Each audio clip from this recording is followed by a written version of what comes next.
Back to my channel. This is Keya from princess world. তো আমরা সবাই ভালো আছি, আশা করছি তোমরাও সবাই অনেক ভালো আছো। জিনুদা ভাইয়ের বিয়ের সেকেন্ড ব্লগ নিয়ে চলে এসেছি। তোমরা এখনও যারা ফার্স্ট ব্লগটা দেখোনি তারা আমার চ্যানেলে গিয়ে দেখে নাও, দেওয়া আছে। আর এই ব্লগটা প্রথম থেকে শেষ পর্যন্ত পুরোটা দেখো আর সাথে থেকো। ফার্স্ট পার্টে তো তোমরা দেখলেই আমরা ভোর সকালবেলা উঠে বাড়ি চলে এসেছিলাম। বাড়ি এসে আমরা দিয়েছিলাম একটানা ঘুম। তারপরে সকালে কিছু খাওয়া দাওয়া করে আমরা বেরিয়েছিলাম, কিছু জিনিস কেনার ছিল। এবার এদিকে বাইকের টায়ারে একটু পাম্প দিয়ে নিচ্ছিল, কারণ এর পিছনের টায়ারটা না মনে হয় কোনোভাবে পেরেক টেরেক ঢুকে লিক হয়ে গেছে, ওই জন্য বেশি দিন পাম্প থাকছে না, মানে প্রায় দিনই পাম্প দিতে হচ্ছে দেখছি।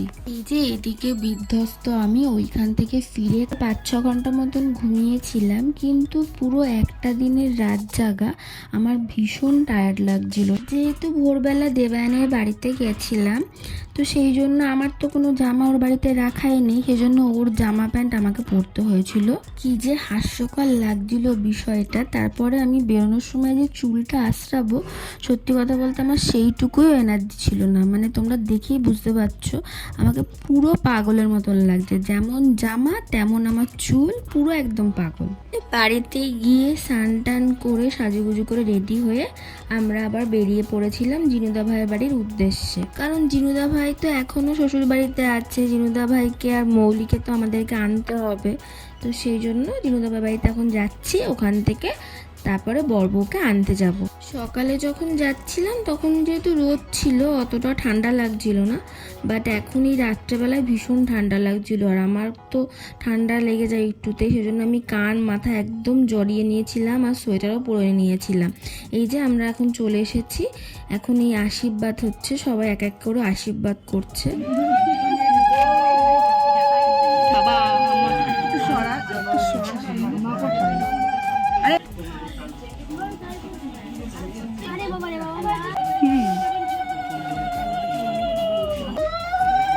আমার বাড়ির লোক সিচুয়েশন বোঝা না, আমি ওটা দেখতে পাচ্ছি না, তো অসুবিধা হচ্ছে না, দেখতে পাচ্ছি, তাহলে অ্যাডজাস্ট করে নিই, ঠিক আছে? একটা বাস কিনে দিই।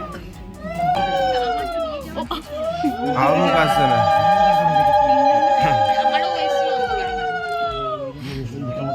বুঝতে নাও, ব্যাকে নাও, ব্যাকে নাও।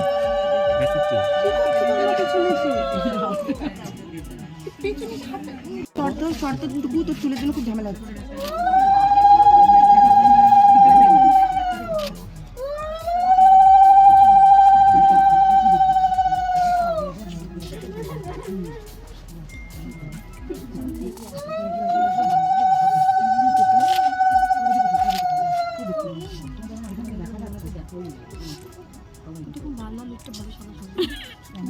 তুমি এখানে আর বলো না।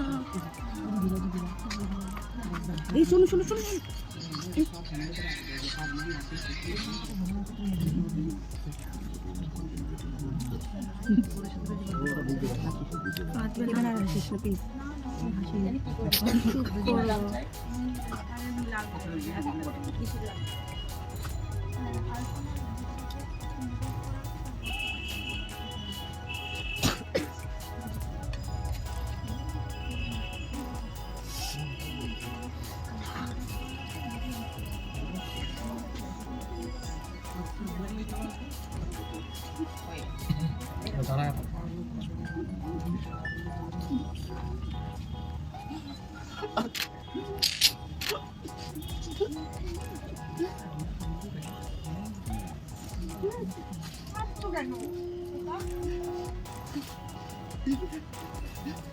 বিদায়ের টাইমে কাকু ভীষণভাবেই ভেঙে পড়েছিল, খুব কান্নাকাটি করছিল, কোনোভাবেই কান্না থামানো যাচ্ছিল না, যেটা দেখে আমাদের সবারই ভীষণ খারাপ লাগছিল।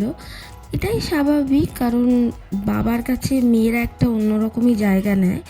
তো সেই মেয়ে যখন বিয়ে হয়ে শ্বশুরবাড়ি চলে যাচ্ছে, স্বাভাবিক খারাপ লাগাটা ভীষণভাবেই হয়।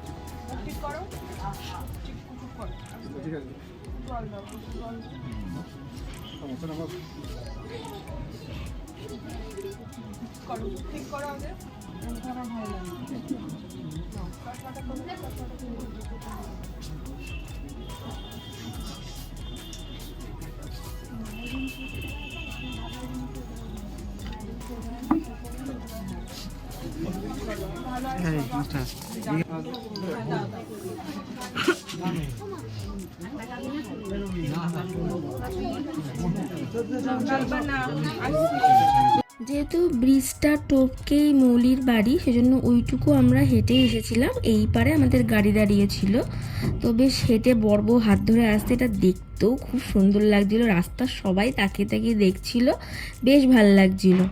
ওখান থেকে তারপরে আমরা সিদ্ধেশ্বরতলায় চলে গেছিলাম মায়ের কাছে প্রণাম করার জন্য। এবার হচ্ছে বাড়ি ঢোকার পালা। বাড়ির আগে আমরা অনেক বাজি ফাটিয়েছিলাম, বেশ ভালো লাগছিল। বাজিগুলো এত সুন্দর লাগছিল আকাশে গিয়ে যখন ফাটছিল।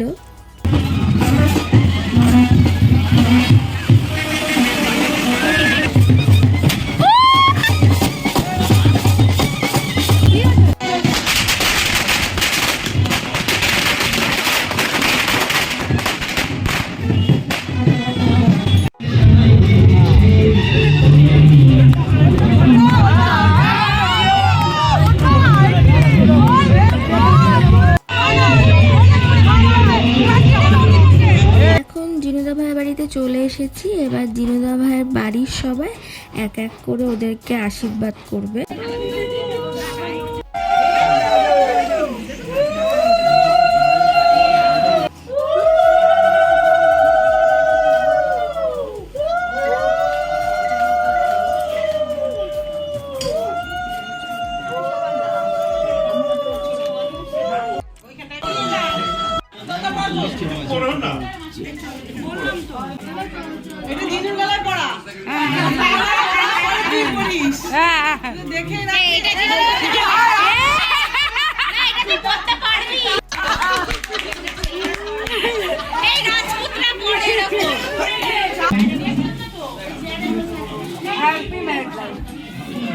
এদিকে আশীর্বাদ হচ্ছিল, আমার ভীষণ খিদে পেয়ে গেছিল, অনেকটা রাতও হয়ে গেছিল, ওই জন্য আমি ডিনার করতে বসে পড়েছিলাম।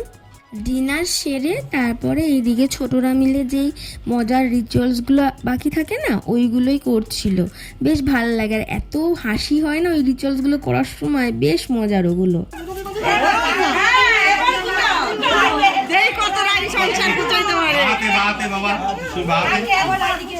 আস্তে আস্তে গোছাও। আরে শোন, তোরা দেওয়ার ননদ হ্যাঁ বৌদি কষ্ট দিলে কেউ বৌদিকে পাত্তা দেবে না। এখন ভাই না, এখন বউকে সমর্থন করতে হবে। হ্যাঁ হাতে না লাগে বাবা।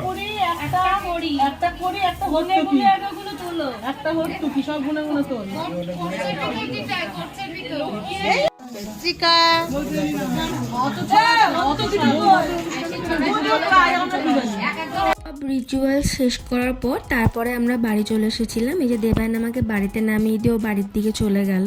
আজকের এই ব্লগটা এইটুকুই। আজকের এই ব্লগটা কেমন লাগলো সেটা জানিও। নেক্সট পার্ট নিয়ে খুব তাড়াতাড়ি আসছি। Thanks for watching.